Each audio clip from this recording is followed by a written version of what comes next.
willpower can act like a muscle. Sometimes you can use it up and you can exercise it. So the idea that self-control is like a muscle, if you use a lot of self-control, say resisting temptation, controlling your behaviour, just like you were at the weekend, Ger, you might have less of it immediately available for the next thing.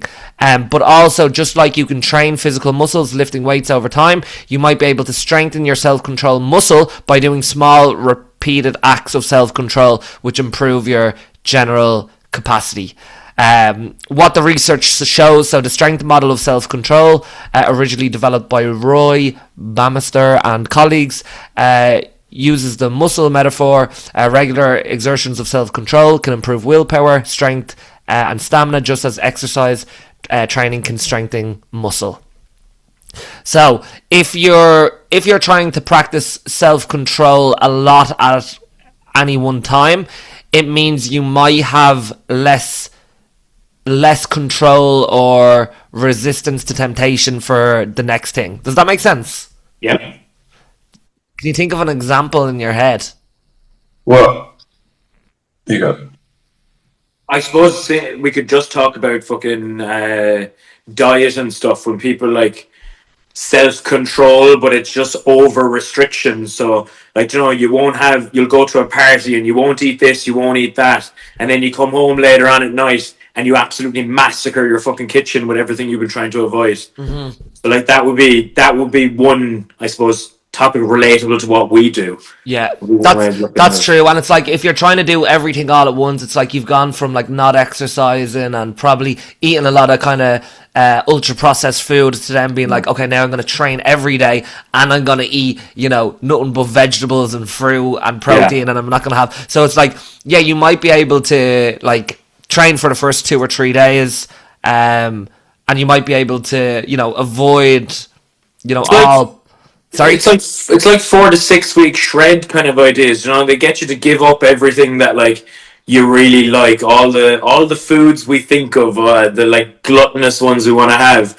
and most people survive 4 weeks, maybe 6 weeks, and then you have that one little incident where you kind of go off the deep end and you unleash fucking hell. Like I know people that do it with drink, like they'll go on the dry. Yeah, and you know, do a month or something like that. Yeah. This is why I don't do it. Like it's just in case.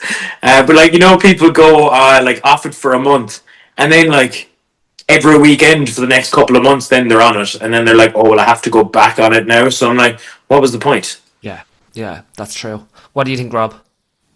A couple of points. One was, so with my work, especially when I was working with kids in person with the tutoring,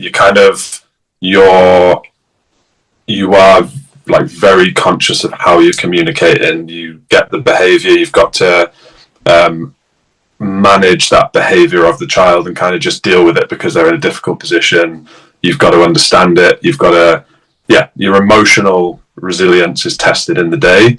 And then when you go home afterwards, you're kind of like, I've got no kind of willpower, self-control in terms of how I respond to things now because I've had so true. Very good point. And I think it just translates into everything that requires some kind of deviation from the average of what you just do as a standard. With the food stuff, like you say, with the 6 to 8 weeks, if you are doing it just kind of like all intensive, you're exhausting those batteries. But if you then build those habits gradually up at like a long period of time, I think you can become a bit more resilient to those. Well, let me read you this study to back up your point, because you're absolutely right. So one study, Maverin and Baumeister found that people who practice small self-control tasks like posture regulation or avoiding certain words for 2 weeks improved their performance on a separate self-control test.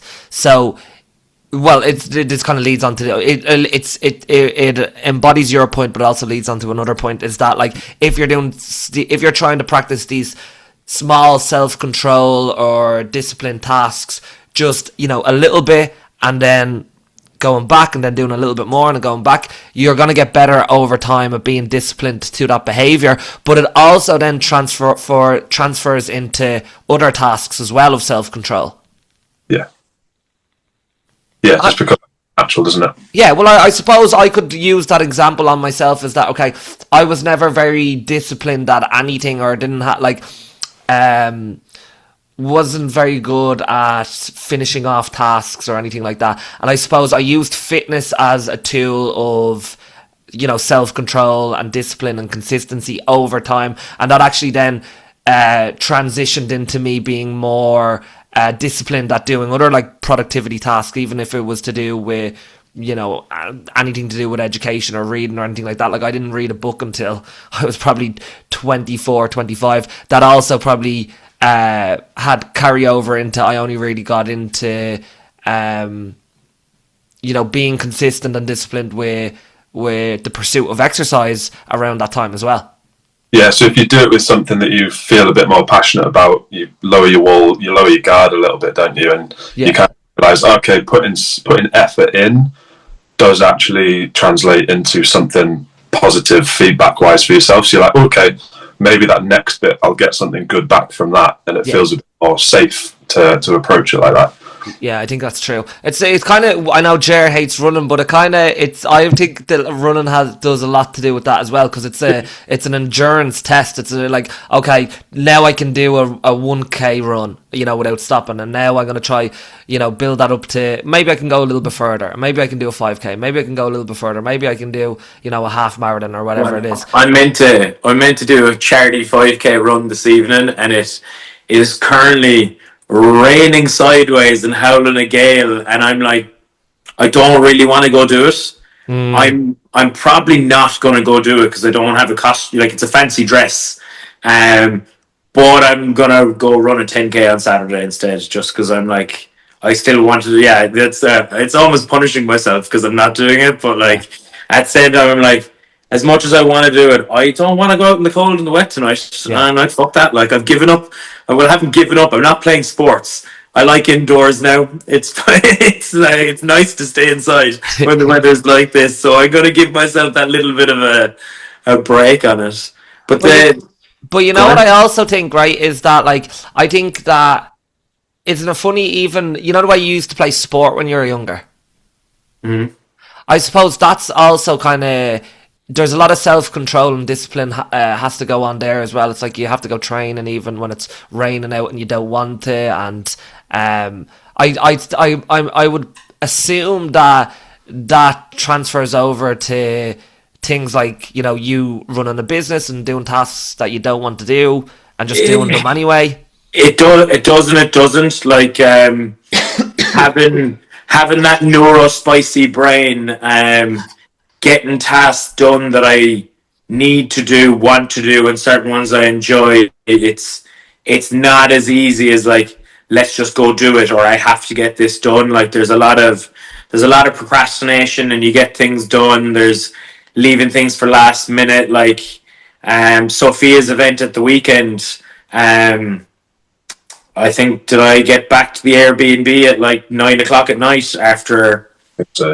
8 or 9 pints, and then I sat down, took out my laptop, and the two girls were like, "What are you doing?" And I was like, "I need to do some notes for tomorrow." And they're like, "You're doing that now?" And I was like, "Well, I didn't do it."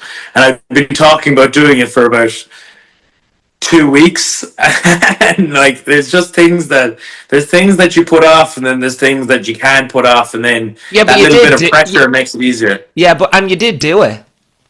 Oh yeah, I did do it. Like, I got. Yeah, it's just my life could be so much easier. Yeah, I understand that, but you still did it, and other people could be like, "Oh no, I can't do that because of the circumstances."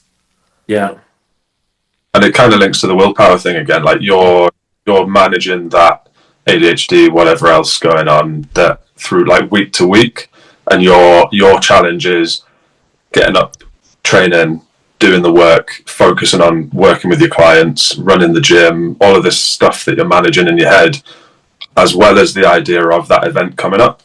So actually sitting down and doing the planning is a big challenge, especially if it works as you're... Yeah. Like, even what I use, you always hear people say you don't need to buy another planner. So you don't need another book or something to, like, lay out your plans. And I always said to someone, like, when I do plan something out properly, whether it's a work thing or maybe there's something I want to plan over 3 months, the amount of time and effort that I put into planning it down to a T, and then you finish it, and it's so drained afterwards. I'm like, well, that's all the work I need to do done. I'm like, I don't want to do it anymore. I've planned it. I've planned it out. It's all done now. That's it. Oh, there's a great study on this as well about productivity, but I'll go back to that one. I'll go back to that one on you because I'll get your thoughts on that as well, because a lot of people end up thinking that they're being productive by planning instead of actually just doing the thing, and then they're depleted of energy. The 10K run there was at the start of October, the week after my own event. I planned building up a 10K run from May. That's when I was going to start my running, was May. I spent maybe 3 days planning out my actual plan, how to do it. When did Ger start training for the 10K run? 7 weeks before the fucking run. You could have, by the time you planned the 10K, you could have run a 10K. Exactly, yeah. I could have run a couple of 10Ks, at least crawled them. But yeah, once I'd done that and I looked at it, I was like, oh, I'm not doing that yet. It'll be fine. I think this is important. I'll touch on this bit as well, because I think this is important if anyone's kind of trying to get things done as well. So the use-up effect, aka ego depletion, is real but somewhat controversial. So the idea, after you've used a lot of self-control, for example, resisting temptation, staying focused, suppressing thoughts, you are more likely to fail at a different self-control task soon afterwards because your willpower muscle is temporarily tired. This explains why sometimes you resist food all day, but then at night you cave in, or why after making a lot of decisions you lose focus and pick the easy option. What the research shows. So many research studies use the two-task paradigm. So first they had people do a task that required self-control, for example, suppressing emotional responses, resisting temptation. Then a second task that also required control. They found worse performance on the second task in the depletion conditions.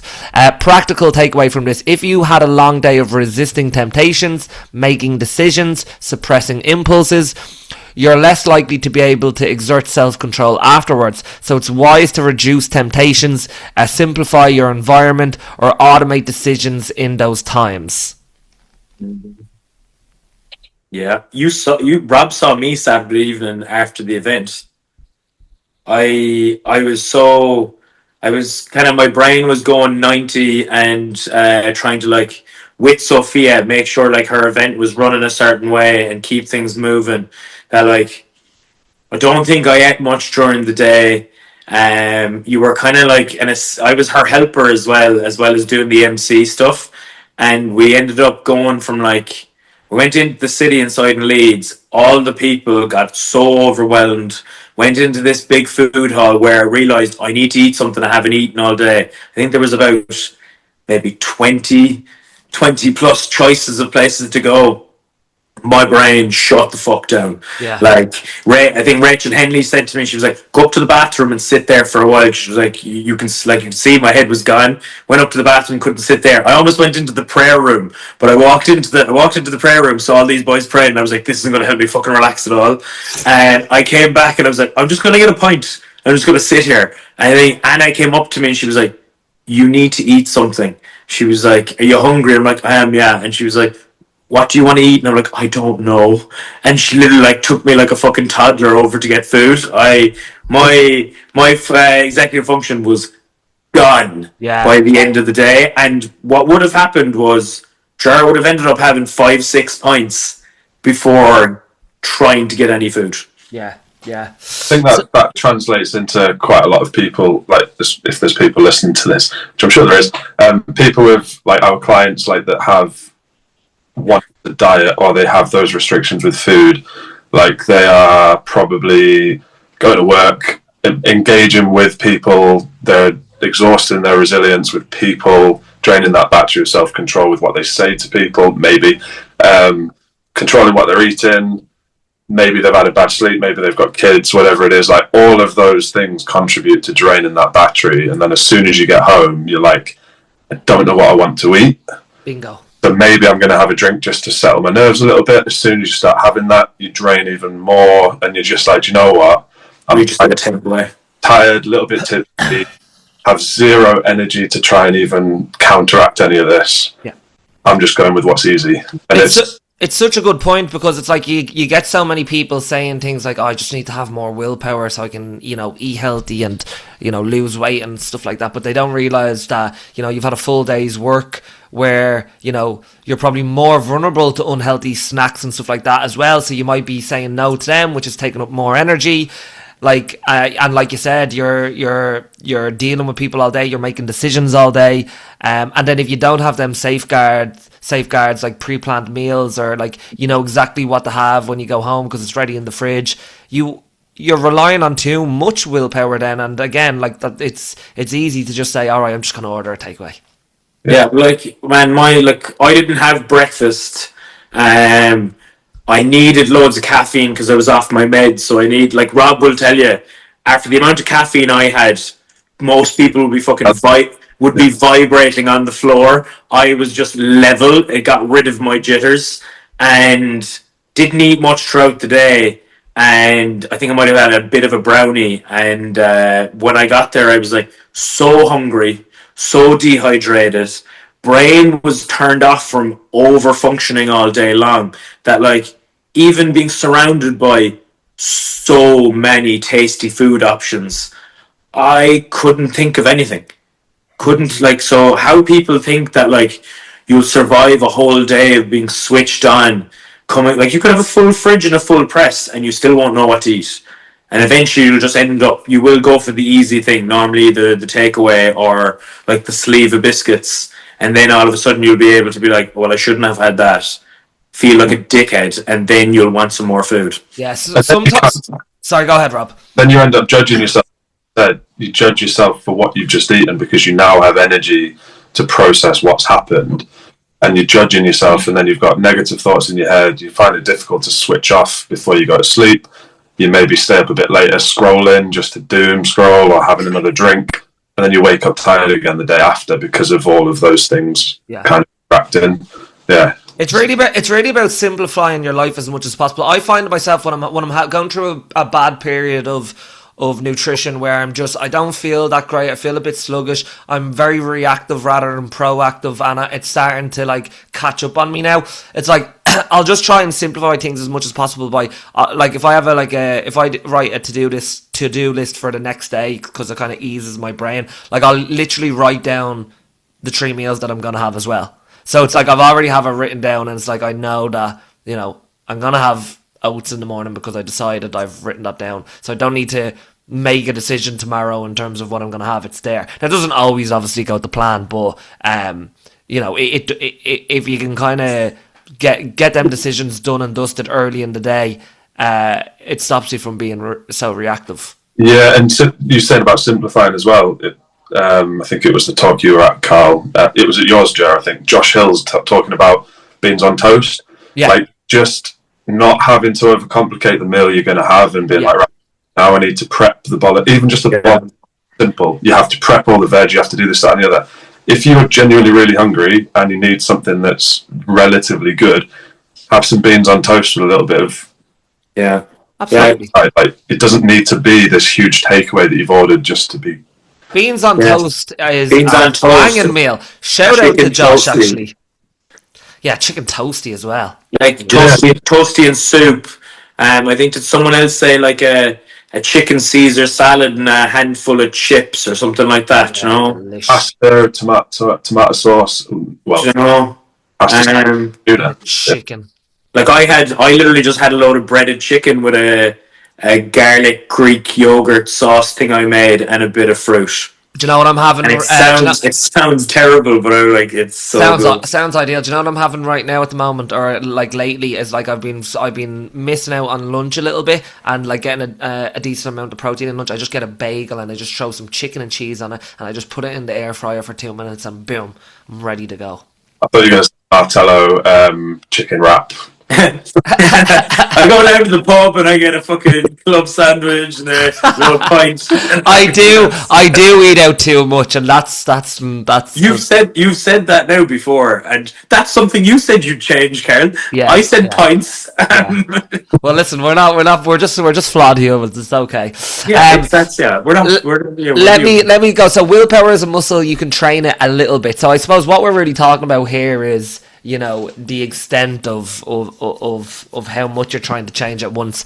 So a classic study from 1999, what they did, participants were told to do a daily self-control task for 2 weeks. For example, sit up straight all the time, speak without slang or curse words, use their non-dominant hand for daily activities. Not the activities used to get up there. A control group did nothing special. Afterwards, everyone took a self-control test, squeezing a hand grip for as long as possible. What happened? The practiced group improved their endurance and did better on unrelated self-control tasks. Doing small, annoying discipline tasks like using your left hand for chores or watching your posture can make it slightly easier to resist temptation later, like holding back from checking your phone or overeating. Real life example, you decide to always put your phone in another room when you eat. It feels unnatural at first, but after a couple of weeks it's much easier, and you notice you're calmer and less reactive in other areas too. Sweet. Yeah. So are we saying that with the grip thing, they were less likely to let go of it, kind of? They had more the ones that practiced little annoying self-control tasks for 2 weeks, but it was just little small ones, had improved their endurance, and did better on unrelated self-control tasks, rather than the group that did nothing for the 2 weeks. Yeah, sweet. I reckon that's probably linked as well a little bit to, it might not be, but if you're a bit more conscious of your actions, you become a bit more aware of what you're eating, how you're breathing, how you drink, like recovery and things like that. Yeah. So whether it kind of, as well as the willpower battery recharging or like learning, whether you're actually subconsciously improving your muscular endurance and things like that as well. So actually you can physically do better. Yeah. Very true. Like drinking green tea, a lot of people associate that with losing body weight, but actually, if you're committed enough to drinking green tea every day, or you're making that a priority, you're probably also conscious of how you're eating, how you're sleeping, how you're drinking. It's not just that, and if you drink too much green tea, you shit yourself. Basically, yeah. Well, I think you're absolutely right, Rob, because it's awareness. Like, change is preceded by awareness. So if you're aware of what you're doing, you're probably aware of multiple things that you're doing, and it's like that awareness is going to be the thing that makes change rather than probably the thing itself. Yeah, I end up talking to a lot of people now about drug use and stuff like that, and like different people I know, and I think we can talk about this on this podcast, I presume. We can talk about anything, no censor. But like, I'm like over 2 years not doing any class A, and people normally talk about willpower with stuff like that, and I don't have to actively think about it, on a night out or anything like that. It's more like second nature now. Yeah. Like even at the start when I was doing it, it wasn't I fucking need this. I need to have it. It was more of it's not serving me to do it, so I don't need to be doing it. It was never like, I don't get this inkling on a night out where I'm like, if I don't get this, I'm gonna have a shit time or anything like that. Like, even with like the drinking and stuff like that, like,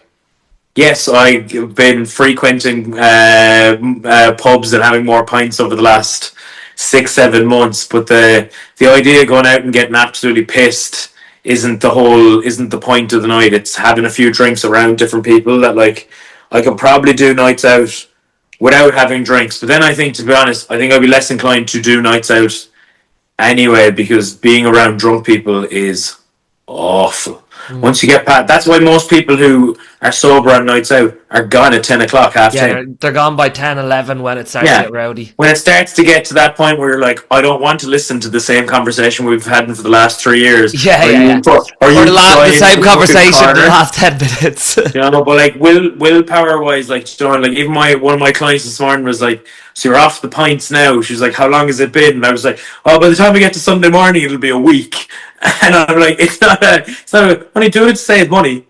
If I had loads of money, I'd go for a pint this Saturday and watch the Ireland rugby game. No, I wouldn't even fucking blink. But drug wise, like I was at a party 2 years ago, and someone handed me a pill, and I did sit with it for a couple of minutes, looking at it, and it wasn't a sitting with it and trying to use willpower of I want this, I can't have it, I shouldn't have it. It was more of a, do I fucking need it? Because I'm here awake after a full day of a party with everyone. It's 1 o'clock in the morning. If I take this, all that's going to happen is I'm just going to be fucking awake for another 5 hours. Going to still do the same chats. I had more interesting conversations with people that night, only having some drinks, than some of the actually a lot of the conversations I've had with drugs around the place. Yeah, sorry, go ahead, Rob. It sounds like it's linking. You were saying you're aware in that moment you might not need it, rather than just having that draw and kind of giving into it. Yeah, we're aware of, okay, I do this, it might lead to that, it might lead to this. Yeah, it's just doing it because it's there. Yeah, that was the problem. That was the problem back then. Now you're like, well, I can still just stay up for a couple more hours chatting, having crack with friends, and go to bed. Yeah, that really. I was going to say the same thing as Rob. It kind of links into the all right. Well, because you've gone so many nights out with not doing it, then it gets easier. Then if someone offers you a bag or a pill, to be like, well, actually, I don't really need this or want this now. Yeah. If you can see like a link to the future outcome, whatever it is, I think it makes it a lot easier. Like with my psychology masters, I did a project at the end which was based on functional imagery training, and it basically worked on like sports people and students and things like that. And if they could see, yes, you can see the end goal of, right, I'm a student here and my end goal is I want to pass my GCSEs. But if you can't see the links, or you're not aware of the links between where you're starting and where the end goal is, it makes it very difficult to kind of manage your willpower and self-control with things. Whereas if you go, okay, I see this step and that might lead to this one, it might also lead to this. If you can see the link between them, I think your willpower kind of increases tenfold, because you're conscious that of the actual potential routes you could take, like with yourself, Ger, there. If you're like, this might lead to this negative outcome, or it might lead to this positive outcome, at least you're aware of where it could go, rather than like this abyss in front of you and just going, fuck it anyway, it'll be all right. And let me tell you about mindset, Rob, so you'll enjoy this as well. Here's another one. So the Twist Mindset Matters Job et al. 2010. So what they did, so they tested whether people believe willpower is limited or not. Those who thought willpower runs out actually performed worse after difficult tasks than those who believed willpower is energizing. They didn't show depletion at all, or they showed less depletion. Layman's takeaway: if you believe your willpower is limited, it behaves like a limited resource. If you think doing hard things gives you energy, you actually last longer. Cool. Well, that kind of links to what Ricky Hill was saying in his talk with Sky about the kind of coaching philosophy trend at the moment of listen to your body. And he was like, John, listen to your body within reason. And it's the idea, like, my body wants me to sit down, eat lasagna and a load of cake, and do that every day. And I'd happily fucking do it. It'd be great. But I'd probably feel fucking miserable afterwards. But it's the whole willpower behind that. Like he said, you know how, like, people, if they've had a shit night, they won't go to the gym because they're like, oh, my training's going to be bad. So you just won't do the thing. Rather than just going and accepting it may not be great. Yeah. And sometimes there's a bit of confirmation bias there, isn't it? It's like automatically you don't really want to go, and then you go, do you know what? my lower back is feeling a little bit tired. I didn't get my 6 to 8 hours last night. I better do a little stretch and you'd be fine. But you look at that little bit of evidence and you go, yeah. And there's a big difference between perceived performance and actual performance. Like, you could be like, oh, my body feels tired, I feel like shit, there's no point in going to the gym, I'm going to have a shit workout. And then you go and you have one of the best workouts. Like, you're exhausted, you've had a really long day's work, you haven't had anything to eat today, there's no point in you going. And then you go and you have the best workout ever, and you're like, what? That doesn't make sense. I had that with a client last week, and he felt shit coming into the workout. He felt shit throughout the entire workout, shit at the end of the workout, and he was like, oh, my performance has been terrible. And I'm like, but you're up on all these exercises. Yeah, you've hit a PB. What are you You've talking hit a about? PB, like, you're doing better than you've ever done before. And he's like, oh, but I still feel shit. I'm like, well, that's great then, you lucky prick. Yeah. You like, feel crap, you're still improving. Like that, yeah, it just shows, like, sometimes you just need to show up regardless how you feel, because, like, but now if it gets to a stage where it's like, okay, all my lifts are reducing, why is that? Well, now it's because I'm not listening to my body, and the evidence is telling me that I'm getting weaker. Like, maybe that's the time to be like, well, maybe I should listen to myself. Yeah. That's where the within reason part comes in. Yeah. Okay, let me tell you a little bit more about decision fatigue. So, every choice you make during the day, even the small ones like what shirt to wear or what to eat, uses mental energy. And then I wanted to give you, by simplifying these daily routines, I was going to give you examples of Obama, Steve Jobs, Mark Zuckerberg, Albert Einstein, a preserved mental bandwidth for bigger, more important decisions. So, Steve Jobs used to have the same black turtlenecks, jeans, and sneakers. Jobs famously wore a black Mayak turtleneck, I think it's called. New Balance sneakers every day. His reasoning, as shared in interviews, I'm trying to make as few decisions as possible about anything except how to best design a new product. Effect: freed mental focus for creative work at Apple instead of trivial daily choices. Mark Zuckerberg, grey t-shirt uniform. He said in a Q&A, I really want to clear my life so that I have to make as few decisions as possible about anything except for how to best service this community. Albert Einstein, multiple copies of the same suit. Einstein owned several identical grey suits. When asked why, he replied, I don't want to waste brain power on choosing clothes. And then examples of, like, diet hackers, meal simplification. Many fitness and nutrition experts eat the same few meals daily. Why it works: removes constant what should I eat decisions, reduces impulsive eating and diet fatigue, keeps calories consistent effortlessly. So basically what we were speaking about there. Well, there's a lot of benefit to that, but, like, sorry, you. No, go ahead. I feel like there is big benefit to that if those things aren't important to you, then fair. Like, yeah, if you want to eat the same things every day, you wear the same clothes every day, and the priority to you is how your business progresses or how your research progresses, fair. But if you then restrict that and then you go out for a meal with someone and they say, oh, we're going to have this, or, oh, we're going to this place, you might want to dress a bit more casual, or whatever it is, or a bit smarter, then those situations surely spiral you a little bit. They send you into a bit of panic because you're like, I'm not used to processing all this. This is now new. Not if you're a billionaire. If you're a billionaire, you can walk in your shorts and a t-shirt. Yeah, you can wear. But I do get the both. So, like, the food and the clothes thing. Like, I don't understand. Like, unless we're eating out every day, we all tend to eat the same kind of meals on repeat Monday to Thursday. We've just got a big catalogue of it that we do circling around. So, like, needing new recipes all the time is generally what fucks people, because they're like, if you just go Monday to Thursday, definitely you have at least 30 things you eat that you could cycle through all the time. When you feel like having them, you're grand.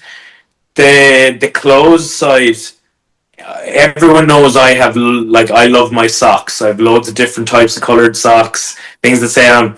There are days when I open up my sock drawer and I look into it and I do not know what sock to wear, because I have so much choice now. And, like, I find it funny that like I'll wear like one of my clients said I looked homeless one time because I'll just randomly fuck different things on and it'll be grand because I'm going into my own gym. I can do what I want. When it comes to going to events, like we'll say like weddings or parties or like stuff like that where you have to dress a different way, I do struggle with that because it's the line of finding something I feel comfortable in, finding something that'll bring me that little bit of joy wearing it, and is it appropriate to wear to whatever you're going? Like I think I went to a wedding. Was it last? It was March. It was back in March, and tried on a couple of different suits. Whatever was going on with the old Nora Spicy Brian that day, I was like, I'm not wearing these fucking plain navy bollocks. I'm like, I'm not doing this. So I ended up going like this black grandfather shirt, black pants, these black loafers, and this bright pink jacket. And someone like a couple of days before the wedding was like, you can't wear that. And I was like, why? And they were like, because you'll stand out. And I was like, unless I wear a white dress going to this wedding, I'm not going to stand out. Now, it was a lie. I did stand out. Do you think them choices where you're kind of overwhelmed with choice, does it impact your productivity in any way? Oh yeah, Yeah. yeah. Like Do you remember Rob? Remember Naval, who I introduced you to? Yeah, yeah. He just doesn't go to weddings. He's like, I get asked to go to weddings all the time, so I just I remember listening to one of his podcasts that he said about that. Yeah, he just doesn't go to those events. Yeah. I think it was him. If someone comes up to him and starts talking to him and he feels like he doesn't want to be a part of that conversation or they've had enough of the conversation, he won't even justify it.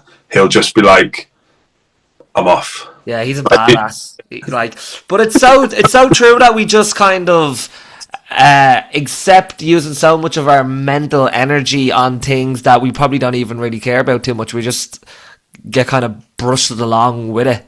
Yeah. Or stuff that doesn't actually even matter sometimes. Like, sometimes the explanation of why you're going... Yeah, you shouldn't even have to... Sometimes you shouldn't even have to have an explanation. Like, I don't want to go to your wedding. You know? Yeah, I have a friend that does stags and won't do the wedding. Yeah, nice. But he gave a reason one night because I think one of the girls Stags are better. one of the girls gave him shit for it, and she's like, just don't go to weddings. And he was like, right, I'm gonna lay it out this way. I go to a stag because I pay to have a weekend with the lads where things aren't overpriced. Yeah. We have some drinks. Yeah. I don't have to bring a gift. I don't have to do that. And he's like, whereas you get me to go to a wedding, I have to pay for a hotel room I'm barely going to use. Yeah. I might have to rent a suit depending on what kind of event it's on. I have to give you a gift to go to something you've invited me to. And to a party. Essentially just to an overpriced party. An overpriced party, yeah. So that's all it is. I can understand why people wouldn't go to them. Yeah, I get it. The older I get, the less I'm like, I don't give a shit. I don't have to, explain myself why I don't want to go to your wedding. I just don't want to go. And like, it could be people that are relatively close to me as well, but I don't want to spend $2,000 to, spend one day about 3 hours down the road, Yeah, watching Love. Yeah. Oh God. Anyway, let me continue on this. So athletes as well. So routines and rituals. So elite performers like Serena Williams and Michael Phelps use strict routines, same warm-up, same meals before competition. This reduces mental noise and helps them enter a flow state. Riders and creators, environmental defaults. So Maya Angelou rented a bare hotel room where she wrote daily with no distractions or choices. Stephen King writes in the same place at the same time every day. Pattern: make creative behavior automatic by eliminating context switches. I think that's really. I like that because sometimes I notice that I do my best work when I just go to the same coffee shop like multiple days in a row. Is that so? I find that as well, that like I get work done with certain distractions. Yeah. So like a plain nothing in it room would probably distract me more than going to a cafe. Like I've gone down to my local pub a couple of times on a Friday with my laptop and my books. I've had a couple of pints while doing work, and I remember one girl was like, "You've been here for like 3-4 hours, but you've been working away. What are you doing? I was like, I'm updating programs and doing admin and stuff. And she's like, how are you getting it done with everything around? And I was like, this distraction is working for me. Well, I think that's your ADHD coming into play as well. 100%. 100%. But I think the whole point of it is that, like, if you're in a regular routine or a regular environment, it means you're, even if it is like a busy pub or a busy cafe, if it's the same one over and over time, like, it's like you're not really thinking about it. Could be you're not thinking about anything else because there's nothing novel or new to have to choose. But you don't have to choose. You don't need to choose where to sit. You know exactly where to sit in that pub. So that's a decision because you've sat there multiple times. That's a decision taken away from you. What ifs, aren't you? You don't have to worry about anything that's coming up because you're like. It goes against then working in my office. There's like, I know exactly the layout of it. I know everything I need, and then sometimes those walls are closing in on me so much that I'm like, I can't do anything here. That's true. I think that's a separate issue that you have. In that situation, having that you have control of that, and you could go this in your own place, do this in your own place. There's loads of different things for you to try and control. Whereas if you're in that workspace, which is a pub or a cafe or whatever, someone else is in control of that environment. You've got the distractions already. There's nowhere else to move to because you've got your space set up. So there could be something to do with that as well. Yeah. Like I thought about coming over here to do work after this call, and I was like, I think it's a terrible idea because the last time I did it, I fell asleep. Yeah. Well, sometimes I would say about what you said there as well, Jared. Is that, like, when you are working from home, sometimes it's just nice to get out of the house as well because it's somewhere where you associate. It's nice to remove the home from work. Do you know what I mean? Yeah. All right, we'll leave it. We'll do one more, and then we have to get up to other activities. So I'm going to say. That's weird. Power napping. All right, so short naps can give you the most of the brain rebooting benefits of a night's rest. An abundance of scientific research supports the use of napping to increase productivity in office work, pilots, firefighters, air traffic controllers, and nurses. Particularly interesting findings include that the following: napping can be more effective than caffeine use or the same amount of extra nighttime sleep. As little as 6 minutes of napping can improve memory retention. Do you nap? Not regularly, but when I do, I feel a big benefit from it. Like, mostly really 15-20 minutes. If it's like 2-3 hours, I'm done in. But like, if it's a quick, like, close my eyes on the sofa, put a 15-minute alarm on, drift off for a little bit, wake myself up snoring, I'm grand afterwards. I don't know why I use the word grand. I never use that word. Sure. You're hanging around with the Irish too much. So this suggests as well that, like, limit your naps to, at least tops 20 to 30 minutes. After that, you would go into a deeper sleep stages, and in case it would just basically, you'd feel more groggy than anything else. So it has to be little short naps. I can't say that I nap too much now myself. Gives me anxiety.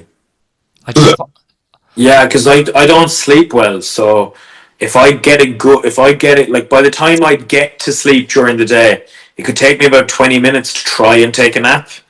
So then 20 minutes then. So you're talking about, like, the bones of an hour trying to get yourself sorted for that. And then I worry then that I won't sleep that night. Yeah.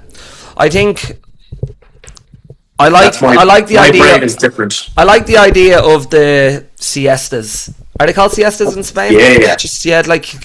I know because of the weather as well. It's hot in the day, and you just go for a little nap on the sofa.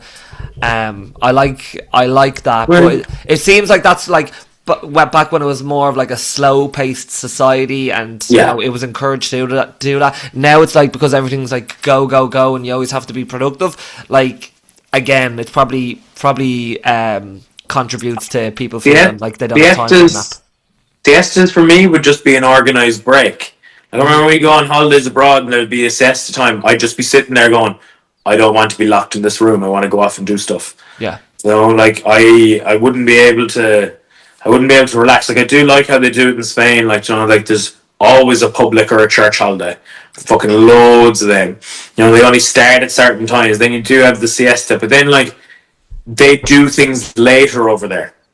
Yeah. Gonna say You know, like our food service and pubs and stuff is done at like 8:30, 9 o'clock. They might be sitting down then to like order a drink to go have a meal. there's a book called In Praise of Slow. I don't know if either of you have read it, but I think you, especially. It's basically this guy that goes around and just makes researches and speaks to people that are basically doing things nice and controlled, not like just trying to make money really quickly and things like that. And he goes to Italy and spends some time with different families over there, and it's just about that, allowing dinner to last from 5 o'clock in the evening to midnight. Yeah. It's all about the process rather than just being like, we need food and then we need to be doing this. Yeah. It's life. That's what I need and want. It's the social connection. The social connection in a meal. I was actually talking about Italy this morning to a client, and we're saying that like I used to love going to restaurants over there, and you'd watch a family that were there before you. You would have fucking scarfed everything down. You're getting ready to pay the bill and leave, and they're still going. That's why also the service is very much slower in places like Italy as well, because they're not in a rush. And then when you get over here, like, where's my food? Why hasn't this waiter come over yesterday? Yeah, but it's true. I was talking to two friends who came back from Italy, and they were like, "Oh, everything was so slow. The service was so slow." So you're just used to a fast-paced society, you know. Yeah. Anyway, all right, let's leave it there because we have other issues to attend to. But thank you very much for anyone that was listening, and we will continue to do this as a weekly occurrence. All right.